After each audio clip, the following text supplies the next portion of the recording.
Welcome back to our conversation with Gus Bickford. He's the chairman of the Massachusetts Democratic Party. And Gus, in the modern era of Democratic ascendance here in Massachusetts, there have always been significant instances of voters sort of throwing a brake on the majority, either by electing a Republican governor 6 times in the last 8 elections, or approving relatively conservative ballot questions. But last fall, all the big races, plus the 2 competitive ballot questions, broke the Democrats' way. Does that suggest that this era of sort of center-right resistance to the Democratic agenda at times is over? No, it doesn't. It significantly reflects the extreme right that the National Republican Party took the Republicans under Trump. And I think that the Republican Party in Massachusetts has tried to buck that, and you had a split between the Republican governor and the Republican Party, and they just couldn't find their own way. Where on the Democratic side, we had a very strong message for all of the candidates, but also for the ballot questions, which deserved to win. So I think that, you know, I think going forward, we will be able to see debate within the party to be successful, and frankly, I look forward to that. Well, look, I know I don't look old enough to remember this, but I do remember the late 1980s when the Republican Party was in complete disarray in Massachusetts. Democrats controlled everything.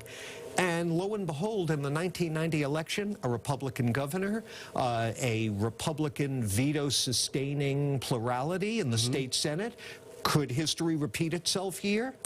I hope not. You know, I look back at, because that's actually when I started working at the party in 1993, and I, think about how you could have a panel in 1993 with the governor, the lieutenant governor, the senior senator, and the member of Congress from this district. You could then have a second panel with the auditor, the attorney general, the treasurer, and the mayor of Boston. And back then, it would have been 8 men, 3 Republicans. Today, it would be all women and very diverse. Okay. And so, to me, I look back at everything that I've tried to help the party with, and many of those people I've helped in their races, and I love that change, and I just think it's going to be great for Massachusetts. I recited the litany of your success before. However, you could never seem to make a dent in Charlie Baker. Why? He was a good governor, and he had a great lieutenant governor partner. As you know, because we've talked about it, I wish he had more of a backbone against Trump. That being said, I'm not sure that would have made him a better, produce more for Massachusetts. So he chose his way, probably was right for him, and so anyone that was against Trump, no matter what party, you were popular. I think we needed more Republicans in the country to stand up against Trump, so that was my frustration. But he did well. Massachusetts did well by him.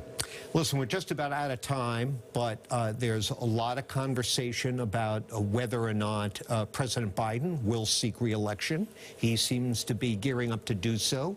Will he run, and do you think he'll draw any opposition? I think he will run. I think the State of the Union was a significant achievement for the country. Basically, he showed how masterful a politician he was. I don't know if I don't think he'll get strong opposition, and I think that he's got so much to run on, the infrastructure bill, the CHIPS Act, and many other things that, we as a country are just better off. Well, listen, congratulations. Good luck on the next step in your career, and we appreciate having had you here over the years, Gus. And thank you for everything you do. You are so important to Massachusetts and basically getting the news out, and I just want to thank you for doing that. Well, thank you. You forgot young looking, but that's all right. We'll let that go. Thanks, Gus.